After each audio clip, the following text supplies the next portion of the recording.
because a BBC spokesperson has said this. Stay with us, Matthew. Yes. The BBC has been in extensive discussions with Gary and his team in recent days. We have said that we consider his recent social media activity to be a breach of our guidelines. The BBC has decided that he will step back from presenting Match of the Day until we've got an agreed and clear position on his use of social media.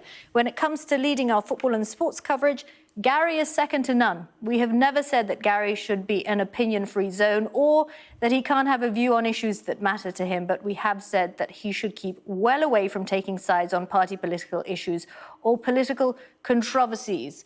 So, Matthew, given that, just outline again what it is all this is about. It's about him having an opinion on social media, isn't it? Exactly. I mean, that was, with exquisite timing, spoke to exactly what I was in the middle of saying, which is that this idea of due impartiality means that they don't expect the same from Gary Lineker as they do from, say, Nick Robinson on the Today programme. Political and news people who deal in politics every day have a higher standard of impartiality, of due impartiality that applies to them. Gary Lineker is employed largely for his expertise in football rather than politics, so it's less significant. But nonetheless, there clearly is a line. The BBC feels that he's crossed that line.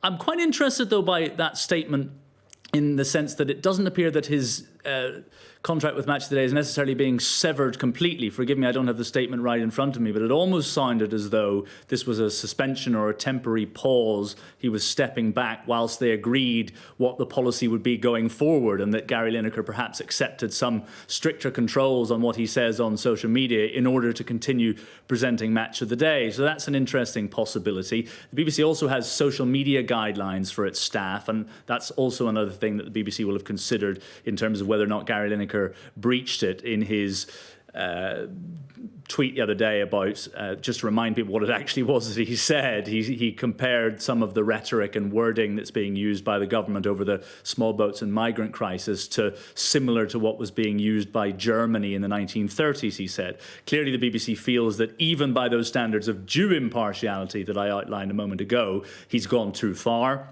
They're going to perhaps recalibrate his relationship, perhaps set out some clearer standards by which he feels he's able to tweet things, again, bearing in mind that he is employed to talk about football, and so he perhaps has a bit more leeway to express his opinions on things than, as I said, Nick Robinson or any of the other BBC's major, Hugh Edwards or something like that, would do. But clearly there is a line at which the BBC feels they have to put their foot down. They've done so, and it doesn't sound like he's completely being sacked or resigning from his role at Match of the Day, but clearly there's some work now that needs to go on to delineate, if you like, exactly where that line is, so Gary feels like he's able to say things he wants to say, but without perhaps dragging the BBC into the kind of political row and slanging match that has been over the last week or so.